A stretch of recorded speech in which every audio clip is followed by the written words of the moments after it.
هنبتدي بالشناوي يا كابتن ابو دهب لو انت عايز او اديني تقييم للكل من خلال طبعا الورقه اللي امام حضرتك. لا، ما خليني اقول لك الشناوي من بدايه الموسم مستوى ثابت، عامل ماتشات كويسه جدا، اديله 8 من 10 النهارده 8 من 10 بس بعد التصدي انا بقول لك لكل ده. لا هو رد، يعني ممكن اديله 10 من 10، لكن هو جون كويس، مستوى ثابت طول الفتره.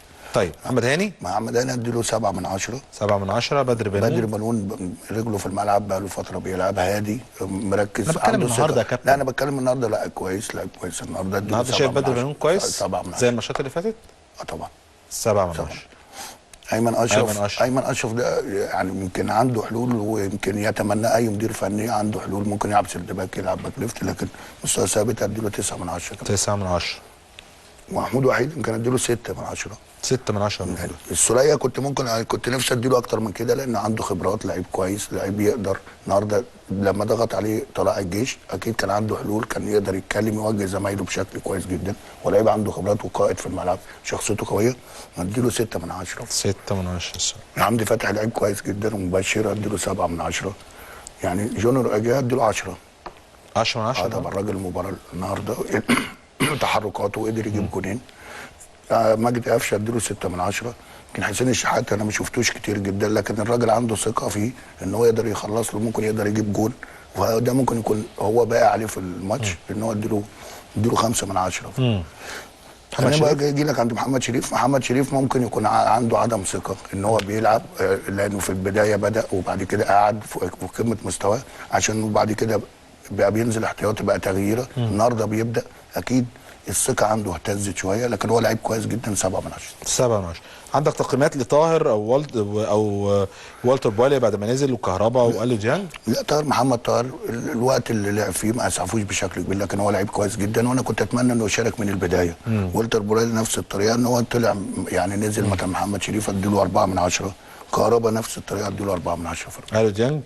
يعني اليو ديانج برضه من لعيبه كويسه جدا، اديله 4. نزل 5 يعني دقايق. ما اقدرش ان انا اقيمه. رجل المباراه بالنسبه لك النهارده يا كابتن؟ طيب افضل لاعب في فريق طلائع الجيش النهارده من وجهه نظرك؟ لا، هم كلهم كانوا النهارده في لعب جماعي من فرقه، عندهم تمركز، لعيبه كويسه جدا، لكن هي اخطاء الدفاع اللي خلصت على الفريق. شوف مين برضو، يعني انا برضو سؤالي شايفه اللي كان ظاهر جدا النهارده؟ يعني انا شايف ابراهيم كونيه عمل اداء كويس جدا، شايف ان عمرو جمال عمل شغل كويس جدا. احمد سمير بيعرف يلعب الماتشات كان كويس قوي احمد سمير برضو، يعني بيعرف يلعب الماتشات بتاعه الاهلي والزمالك. تمام. كابتن ابراهيم اديني تقييماتك بالنسبه للاعبي النادي الاهلي، وافضل لاعب بالنسبه للقاء، وافضل لاعب بالنسبه لفريق طلائع الجيش. بص، يعني خلينا نتكلم على الشناوي. طبعا الشناوي لو في درجه اللي هي 20 من 20 هنديله 20 بصراحه. بس انا عندي حاجه دايما بحبها جدا، لاني دايما بحبه يبقى افضل وافضل، لان هو من العناصر المهمه جدا. 8 من 10. 8 من 10. لان هو يعني عنده افضل، ونفسي يوصل لمرحله ان فعلا من الحراس المميزين جدا، وهو من اسباب فوز النادي الاهلي في الفتره الاخيره، ومن اسباب نجاح النادي الاهلي في الفتره الاخيره. محمد هاني هديله عذره النهارده، لان حسيت ان هو عنده بعض الاصابات، او في بعض الظروف ممكن اجهاد ولا حاجه، فهديله 6 من 10. 6 من 10 اهي. بدر بنون هديله، النتيجه دي مش معناه ان هو وحش. هو 5 من 10، لان هو المفروض ان هو خبره، وهو نجم الدفاع في النادي الاهلي، المفروض يبقى خبراته اعلى من كده، يقدر يتكلم مع اللعيبه ويوصل بيهم لاعلى مستوى في الدفاع. بس خلي بالك يا فاروق، معلش يا ابراهيم انا اسف بقطعك، لكن خلي بالك المركز ده لازم يكون فيه 2 منسجمين مع بعض. بس هو يا كابتن هو ده بيتغير ياسر ابراهيم. تمام. هو محمود وحيد يا كابتن؟ محمود وحيد 4. حمدي فتحي؟ ايمن اشرف قلنا 5 من 10، لان هو لعيب كويس جدا، بس انا عايزه يبقى افضل بصراحه. حمدي 5 من 10 برضه. السوليه 4 من 10، عشان خاطر ان هو المفروض ان هو القائد في نص الملعب، المفروض ان هو اللي يقدر يتكلم ويوجه، عشان كده انا اديته 4 من 10. شحات 0. ماشي. ما دي ما فيهاش زعل يعني. انت حر، ما فيش اي ليدر في النادي الاهلي او تواجد في الملعب النهارده. انت حر. وحسين شحات انا عايزه يبقى كويس على فكره. محمد مجدي قفشه؟ قفشه انا من اللعيبه اللي بحبها جدا، بس هو في مستواه في الفتره الاخيره وحش جدا، فياخد 4 من 10.